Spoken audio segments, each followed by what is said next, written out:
Chhattisgarh mix boxing association के तत्वाधान में मुंगेली में श्यामा प्रसाद मुखर्जी इंडोर स्टेडियम में जिला संयोजक और एसोसिएशन के प्रदेश सचिव विनोद रायसागर की अगुवाई में राज्य स्तरीय कराटे और बॉक्सिंग चैंपियनशिप का भव्य प्रतियोगिता का आयोजन संपन्न हुआ। 24 और 25 फरवरी को राज्य स्तरीय प्रतियोगिता में छत्तीसगढ़ राज्य के 14 जिलों से करीब 250 खिलाड़ियों ने हिस्सा लिया, जिसमें छात्राएं खिलाड़ियों की संख्या अधिक रही। सभी खिलाड़ियों को फेडरेशन की तरफ से मेडल और प्रमाण पत्र दिया गया। मेडल जीतने वालों में छात्राएं की संख्या ज्यादा रही और बाहर से आए हुए अतिथियों को संस्था के द्वारा मोमेंटो देकर उनका स्वागत किया गया। इस आयोजन में सभी जिलों के एक कोच भी आए थे, उनके ही मार्गदर्शन में मैच कराया गया। सबसे ज्यादा मेडल प्राप्त करने वाले जिला क्रमांश प्रथम, द्वितीय, तृतीय को चैंपियन ट्रॉफी देकर संस्था के द्वारा सम्मान किया गया। वहीं राज्य स्तरीय कराटे और बॉक्सिंग चैंपियनशिप में द्वितीय मेडल पाने वाले छात्राएं में Shila Patel gold medal, Aditi Kurre brown medal,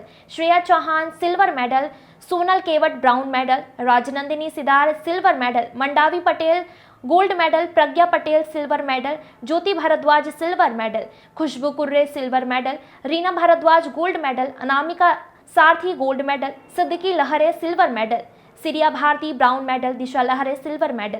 Priya Sidar gold medal, Sanjana Sahu coach, Mini Sahu coach. कार्यक्रम को सफल बनाने में प्रतियोगिता के आयोजक विनोद रायसागर के साथ देने वाले संस्था के डायरेक्टर और ऑर्गेनाइजर अरुण पांडे, प्रदेश संयोजक सरोज सारथी, उपाध्यक्ष आशीष तिवारी, वहीं जिला कराटे एसोसिएशन छेंदीलाल साहू, अध्यक्ष अश्विनी जांगड़े, सचिव जिला कराटे एसोसिएशन राजीव धीवर, कोच जिला कराटे एसोसिएशन मीडिया प्रभारी सुरेश गुनी के साथ कोच जगन्नाथ साहू, अखिलेश आदित्य, हीरा दिवाकर, कुमार गौरव, उपेंद्र प्रधान, मीरा पंडा, रुखमणी रानू पांडे, वर्षा देवांगन, अश्विनी जांगड़े, पत्रकार आनंद गुप्ता आदि का विशेष सहयोग रहा। Bureau report.